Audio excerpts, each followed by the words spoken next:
dispersas en el entorno. Y bueno, este es el siguiente tema o los siguientes 3 temas. Vamos a empezar por flagelos. El flagelo es un elemento motriz, es un elemento que le ayuda a la bacteria a moverse. El movimiento para una bacteria pues es vital para escapar, ¿sí? Por ejemplo, de nuestras células fagocíticas que los quieren pepenar para destruirlos, ¿sí? O para llegar primero a lugares donde hay una concentración de nutrientes, primero sobre otras bacterias que una vez que lleguen obviamente pues van a aprovechar los nutrientes y se van a empezar a replicar, a reproducir. Pues para ganar los nutrientes y el espacio necesitan moverse más rápido y los flagelos son una de las formas. Estos flagelos pues se ven en la naturaleza de diferente manera, ¿sí? Son estas pequeñas extensiones que si se fijan aquí pueden tener pues casi el doble o el triple del tamaño de la bacteria. Algunos son más discretos y algunos están así con varios flagelos en un solo lado, o como por ejemplo este tiene flagelos a uno y a otro lado, ¿sí? Déjenme ver si terminando esto se ve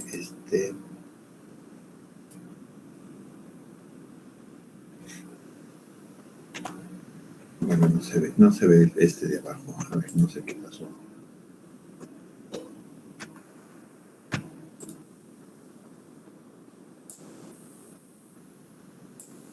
Bueno, creo que quité el video y dejé nada más la imagen, no lo sé. Bueno, pero este tiene un flagelo en cada extremo, ¿sí? Y el movimiento, por ser un espirilo, es como si fuera un arroz con tornillos, se va moviendo hacia uno y hacia otro lado. Bueno, ahora, ¿qué es el flagelo? El flagelo es una estructura proteica. La parte más larga, la parte extensa, está compuesta por estas 2 subunidades, ¿sí? Le podemos llamar tubulina, ¿sí? O flagelina, como le quieran llamar también, ¿sí? En algunos casos es más usado flagelina, en otros casos es tubulina, pero bueno, son 2 subunidades que aquí se las pintan de diferente color y que van construyendo de esta manera un tubo hueco, ¿sí? De esta manera, ¿sí? Y que puede, como veíamos hace un momento, ser tan largo como 2 o 3 cuerpos de la misma bacteria.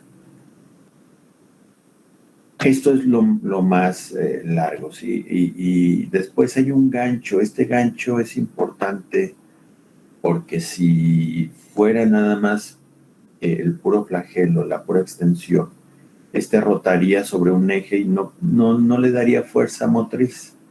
Entonces el gancho, la inclinación del gancho permite que este tenga un giro y obviamente tenga la forma de generar impulso, ¿sí? Después hay 2 anillos que le permiten fijarse a la pared celular en diferentes puntos, ¿sí? Hay un eje en el centro que es el que transmite la potencia desde el generador de potencia o desde el motor hasta el flagelo, ¿sí? Y en la membrana está una serie de proteínas que son técnicamente el motor. Estas proteínas utilizan los hidrógenos que ya les había comentado, se desprenden o son desprendidos, mejor dicho, de la degradación de la glucosa en el ciclo de Krebs, son transportados a este espacio periplásmico, ¿sí? Entre la pared celular y la membrana celular, y ahí se dejan. Bueno, estos hidrógenos pueden ser utilizados como una fuente de energía. Vamos a ver este video, ¿eh? En este video, lo que están viendo ustedes son bacterias que se van moviendo con flagelos, ¿sí? Y que les permite una alta movilidad.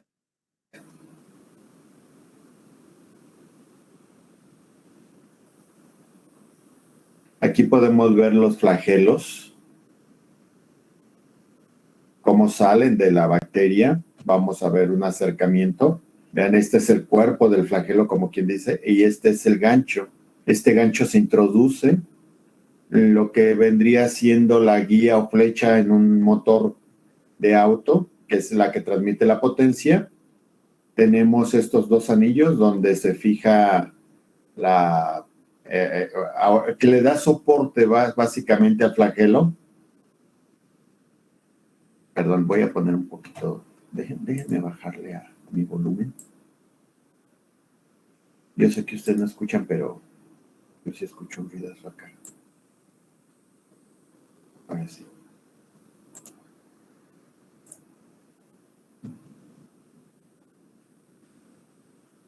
Así, más, porque siento que no me escuchan y estoy gritando.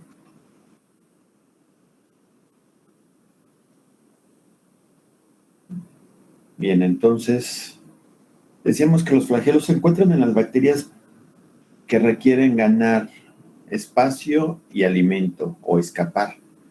Aquí hay una bacteria que tiene varios de ellos y vean cómo se incrusta, ¿sí? En la pared celular. Aquí tenemos el flagelo propiamente, el gancho, la flecha que inicia en este punto, ¿sí?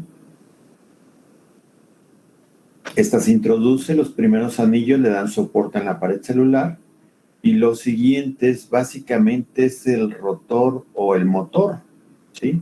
Este cuerpo basal es el que va a darle la potencia. Esta potencia se genera por los hidrógenos que se encuentran en este espacio periplásmico.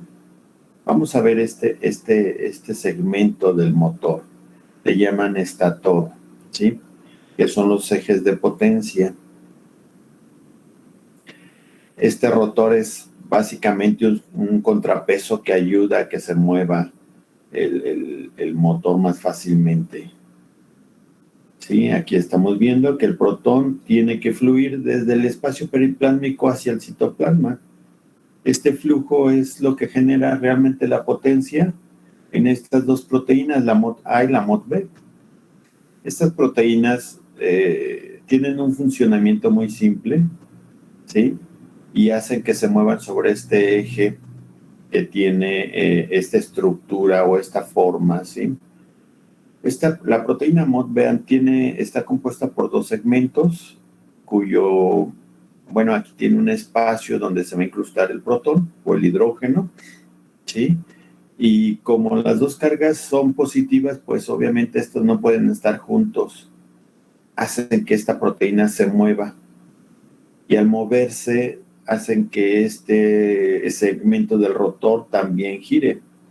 Se liberan, ¿sí? Con un ligero movimiento, ¿sí? Y vuelven a su lugar. Y generan otro movimiento, ¿sí? Vean que estas se encuentran sobre toda la base y eso es lo que genera el diferencial de potencia, ¿sí? Esta es la capa de peptidoglicán. Aquí se encuentran estas proteínas donde se monta lo que vimos ahorita en la MOD-A y la MOD-B. Perdón, estas son las fijación, perdón, ¿sí? Aquí está la membrana, la flecha, lo que viene siendo el transmisor de potencia, ¿sí? Se va formando a través de la pared celular y sobresale hasta llegar al gancho. Aquí está la MOD-A, la MOD-B, que son las que generan la potencia. A ver, yo tengo puntero, ok. Sí, aquí está el peptidoglicán. Aquí vamos a ver la flecha cómo sale.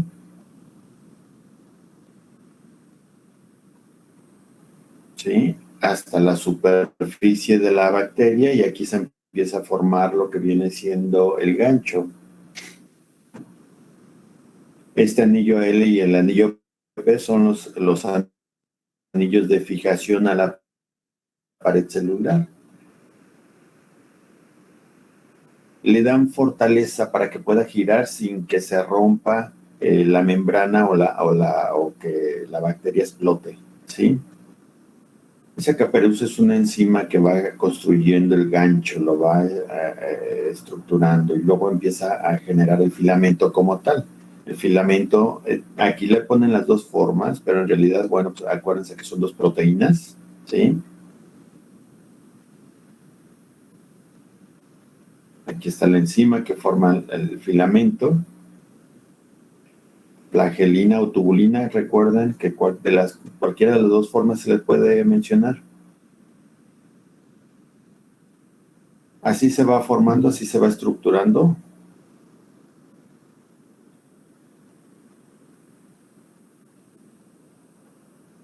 La enzima va acomodando, por el centro queda un hueco a través del cual van llegando las proteínas que se forman en el ribosoma. Y vean,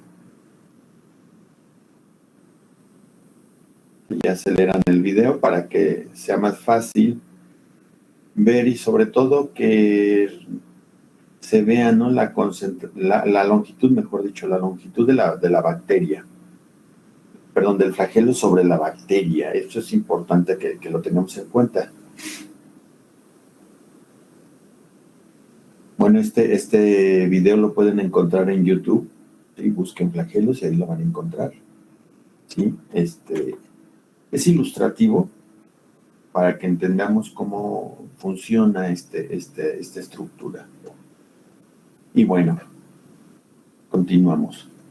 Las bacterias, ¿sí? Las bacterias pueden tener un solo flagelo, un flagelo polar, es decir, solamente se encuentra en uno de los extremos, ¿sí? A esto le llamamos flagelo monótrico, porque es único, ¿sí?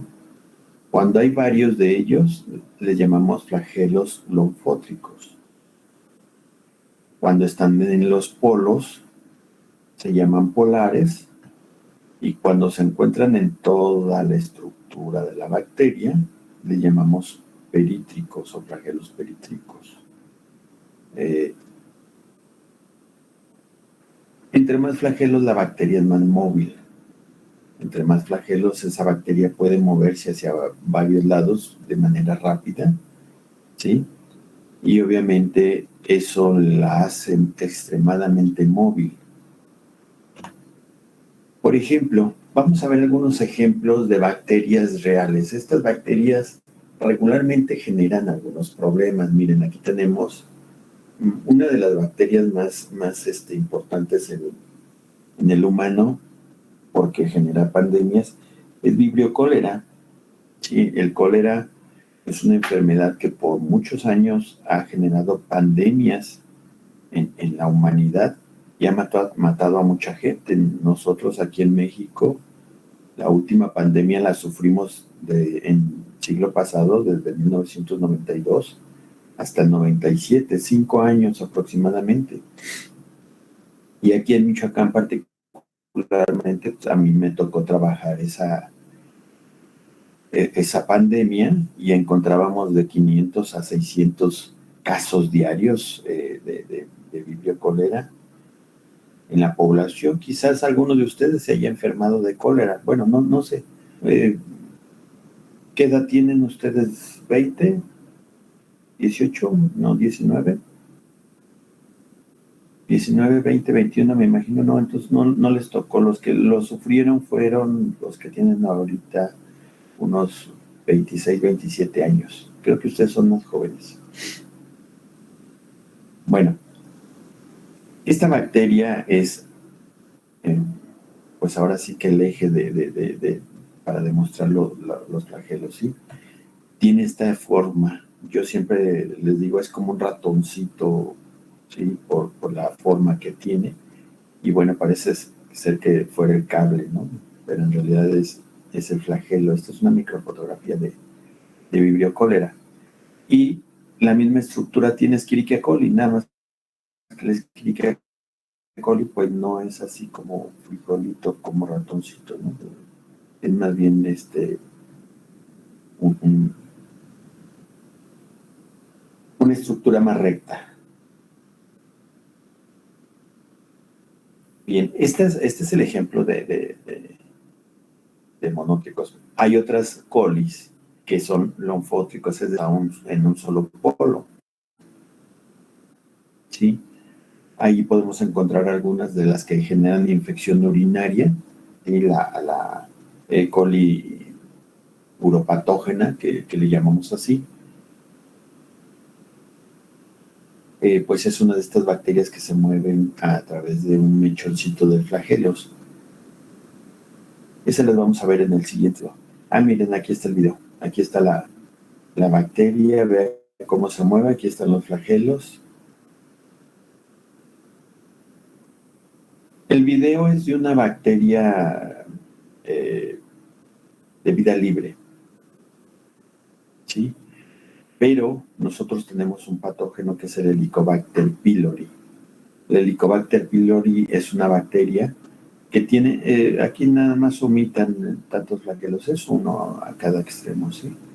Y estos flagelos la hacen que se muevan de esta manera. Obviamente la bacteria puede moverse hacia un lado o hacia otro lado, ¿sí? El Helicobacter pylori, nos genera las úlceras gástricas, ¿sí? Y en algunos casos se ha relacionado con la generación también de cáncer de estómago. En muy pocos casos realmente ahora sabemos que es una bacteria que se encuentra como parte de nuestra biota normal estomacal, ¿sí? Entonces tiene una función primordial en la digestión.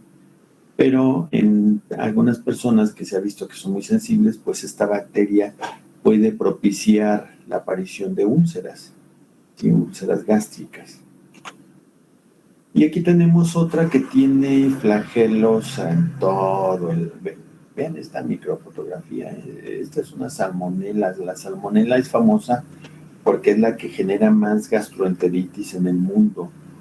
La salmonela es un patógeno intestinal del hombre que podemos encontrar en muchos otros animales, a los cuales puede o no hacerles o generarles, mejor dicho, alguna enfermedad. Por ejemplo, es muy común que los huevos, cuando vienen llenos de popó de los animalitos, ¿sí? En esa popó venga la salmonela, se pega en los huevos. Entonces si esos huevos se utilizan, no sé, para hacer un merengue, por ejemplo, que no se cocina, pues ahí se llena de salmonela. Nos comemos un pastelito, nos comemos el merengue y al otro día, mejor dicho, unos días después andamos con una gastroenteritis terrible, ¿sí? La salmonela es el patógeno que nos genera más problemas gastrointestinales, sobre todo en adultos, ¿sí? Luego tenemos otro ejemplo que es el Proteus. El Proteus es un caso especial. El Proteus es una de las varias bacterias que generan un olor fétido pues en los excrementos. Sí, yo creo que les ha tocado pasar por una alcantarilla y que en tiempo de verano, tiempo de calor, y esa alcantarilla apesta. Bueno, ese olor característico lo puede generar Proteus junto con otras bacterias.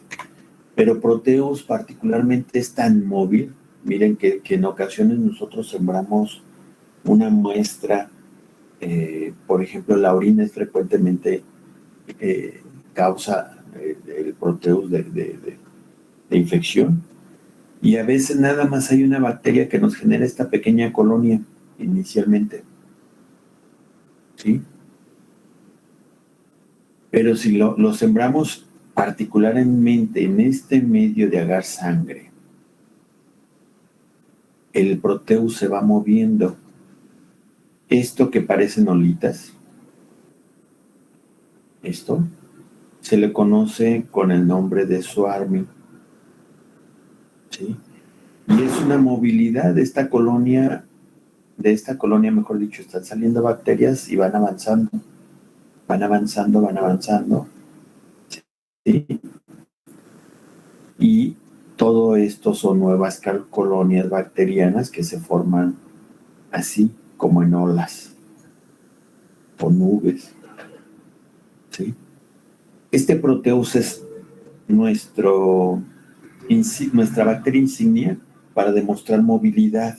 nosotros podemos ver la movilidad en el laboratorio. Sí, con un microscopio podemos ver las bacterias que se están moviendo, pero la forma en que lo demostramos es utilizando un medio de cultivo, un medio que contiene agar, no en la concentración que utilizamos para hacer una caja Petri, una placa, no, sino que en una tercera parte aproximadamente. Para preparar estas placas utilizamos nosotros una concentración de 1.5 por cada 100 mililitros, 1.5 gramos de agar por cada 100 mililitros. Para preparar estos tubos utilizamos 0.5, 0.6 gramos por cada 100 mililitros, ¿sí? Entonces nos forma una gelatina aguada, de esas gelatinas que ustedes golpean un poquito y se deshacen. Seguramente les ha tocado verlas. Bueno, y lo que hacemos es que con una asa recta, una asa que no tenga el aro, que es solamente el alambrito recto, nosotros tomamos de esta colonia, lo metemos o picamos el tubo solamente con una picadura central, ¿sí? Y lo metemos sin incubar.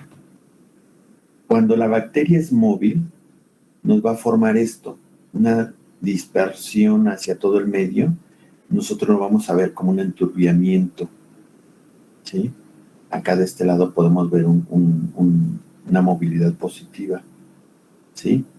Cuando la bacteria no es móvil, desarrolla solamente en la picadura. Entonces, esta técnica nos permite a nosotros ver si la bacteria tiene la característica de moverse. Obviamente de ahí deducimos que tiene flagelos, ¿verdad? Pero nosotros lo vamos a utilizar como una característica para tipificar a las bacterias, porque sabemos qué bacterias son móviles y qué bacterias son inmóviles. No se mueve, entonces no puede ser una Escherichia coli. ¿Por qué? Porque Escherichia coli es móvil, ¿sí? Entonces, esta prueba nos ayuda a tipificar o identificar a las bacterias, ¿de acuerdo? Existen tinciones de flagelos, la verdad es de que no se utilizan ya. No se utilizan porque, bueno, los compuestos, el ácido tánico que se utiliza para esto, pues resulta altamente tóxico y caro, ¿sí? Y para ver mal a las bacterias, pues no tiene caso. Y además ahorita con los microscopios que tenemos de mayor resolución, sobre todo los electrónicos, pues es más fácil que los llevemos a un microscopio electrónico, ¿no? Y con eso los podemos observar. Ahora, para demostrarlos es mejor la técnica del agar, la que vimos hace un momentito. No sé si les quede dudas acerca de los flagelos. ¿Alguien tiene alguna pregunta? No, maestro. No. Bien, vamos a ver este segundo tema y hasta aquí le dejamos, ¿les parece bien? El siguiente tema son estos apéndices que parecen flagelos, pero que son mucho más cortos. Les llamamos pelos o fimbrias, ¿sí? Pelos, les decía, o pilis, es el nombre que se les da en América. Fimbrias es el nombre europeo. En Europa utilizan más este nombre, ¿sí? Ustedes los van a encontrar en los artículos y en los libros, pues descritos de acuerdo al autor, ¿no? Si es de origen europeo, si es de origen americano. Bueno, estos se encuentran recubriendo a la bacteria. Es como el vello que nosotros tenemos en nuestro cuerpo y que en algunas personas se nota más que en otras. Vean, algunas bacterias, por ejemplo, aquí tenemos un coco que tiene sus pelos, ¿sí? Se pueden observar. Son mucho más cortos que los flagelos. Si ustedes recuerdan, el flagelo puede ser 2 o 3 veces el cuerpo de la bacteria, pero los pilis no. Los pilis son de algunas micras y solamente los utilizan como para fijarse a superficies, ¿sí? Entonces aquí precisamente estos pilis permiten, vamos, un ejemplo característico es el Streptococcus pyogenes, una bacteria que nos genera faringitis o amigdalitis. Las famosas anginas que ustedes sienten, o que todos sentimos alguna vez, ¿no? Esta bacteria utiliza estos pilis para fijarse a la célula, para atrapar a la célula que va a infectar o que va a matar, ¿sí? Esa es una de las utilidades. Ahorita vamos a ver otra. Miren, esta es otra bacteria que también tiene una gran cantidad de pilis. Aquí se alcanzan a percibir mucho más. Es decir, aquí podríamos decir que esta bacteria es un tiocosa, ¿sí? Y bueno, la cantidad es asombrosa la que pueden tener. Pueden tener miles en todos lados. Y les decía, bueno, aquí tenemos una Escherichia coli de las variantes patógenas que le llamamos invasiva en el intestino. Aquí tenemos las células intestinales o enterocitos, ¿sí? Vean que el enterocito tiene sus cilios. Estos cilios se mueven y van barriendo, van llevando el bolo alimenticio a través del intestino, del interior del intestino. Pero además estos cilios van absorbiendo los nutrientes también. Ok, la bacteria, para evitar que sea barrida, necesita con sus pilis tocar estos cilios y neutralizarlos. Si se tiene que acercar, tiene que buscar un lugar donde anclarse, ¿sí? Donde sujetarse, buscar una proteína en donde se sujeta, ¿sí? Y una vez que la encuentra, el pili deja de moverse y empieza a hacerse más pequeño hasta que desaparece. No sé si alcanzan a ver aquí donde ya empieza a penetrar la bacteria, ¿sí? El pili incluso puede llegar a perderse completamente, ¿sí? Y entonces la bacteria ya puede entrar a invadir la célula, ¿sí? Matar la célula y pasar a circulación, por ejemplo, y generarnos una sepsis, ¿sí? Acá tenemos a los leucocitos de defensa que inmediatamente responden a la presencia de la bacteria. Estos leucocitos van a producir diferentes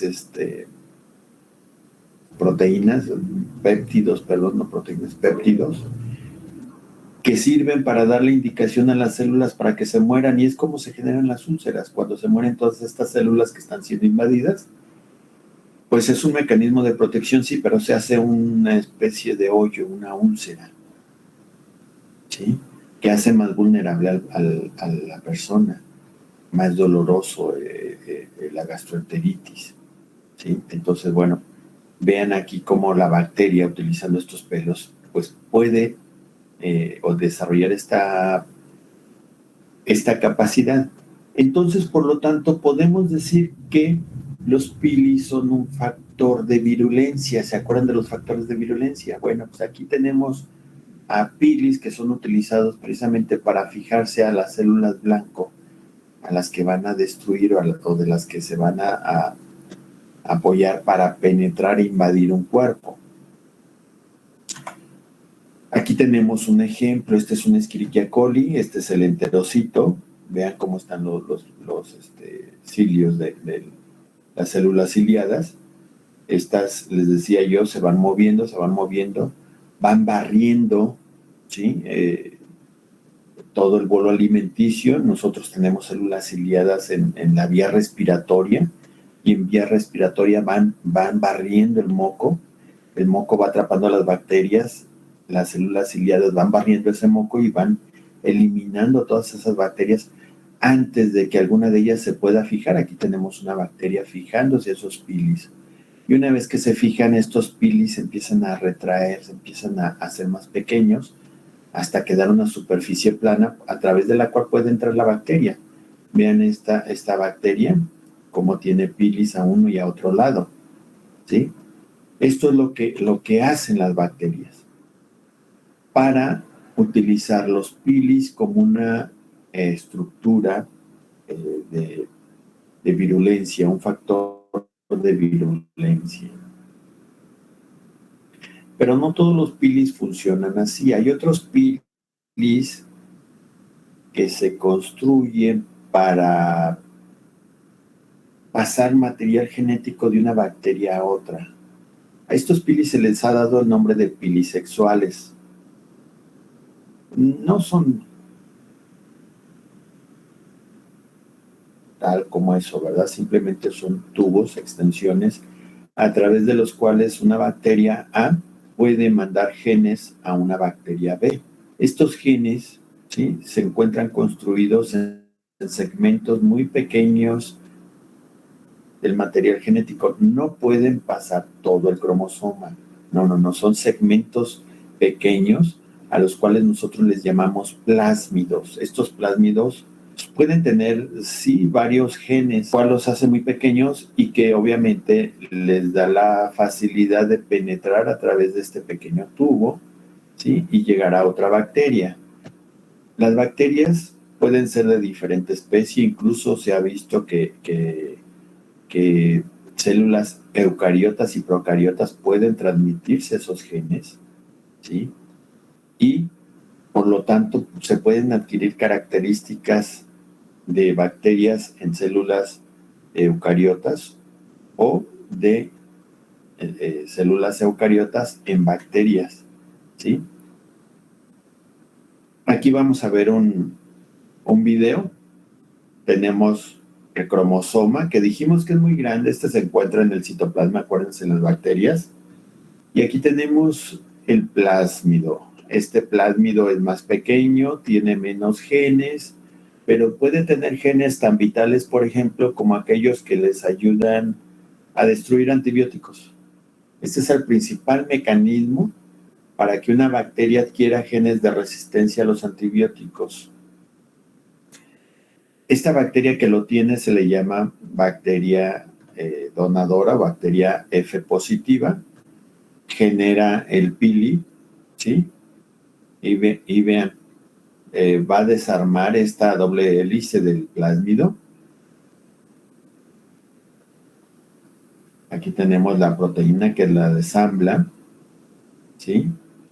Solamente pasa uno de los segmentos. Recuerden que el DNA es una doble hélice y solamente pasa un segmento a través de el pili hacia la bacteria receptora.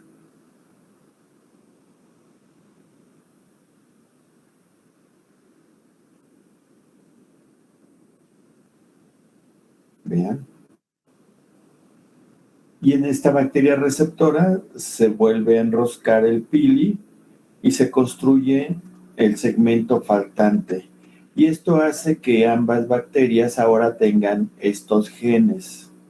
Esto es importante y sobre todo en los hospitales porque hemos visto que la resistencia a los antibióticos se genera muy rápidamente y hasta el año 2000 no sabíamos por qué era tan rápida la generación de resistencia a nuevos antibióticos que teníamos, hasta que vimos precisamente que había estos materiales genéticos, estos plásmidos, ¿sí?, que eran fácilmente transmitidos. Ya los conocíamos desde el año 90, pero hasta el año 2000 nos dimos cuenta que se transmitían muy fácilmente. ¿Cómo se transmiten de fácilmente? Bueno, ayer veíamos una cápsula social, ¿se acuerdan? No ayer, la última clase, perdón. Veíamos una cápsula social. En esa cápsula social dijimos que se forman colonias de bacterias. Esta es una colonia de bacteria que está en una cápsula social. Todo esto que vemos aquí son pilis.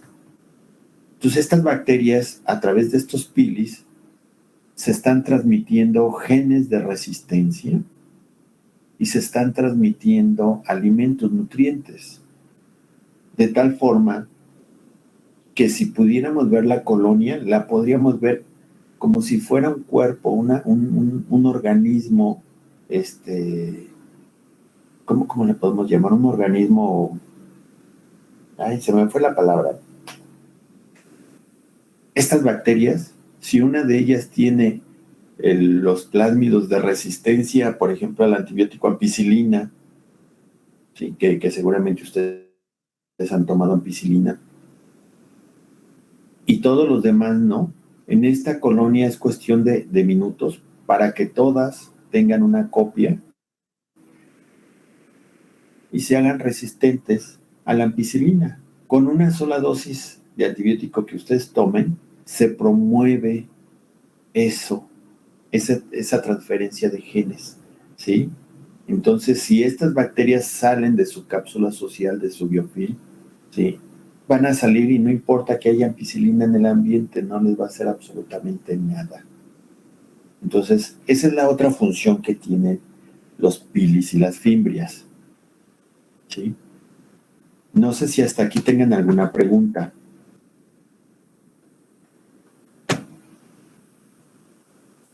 No, profe. No, maestro. ¿Sí entendieron entonces la utilidad de los flagelos y la utilidad de los pilis?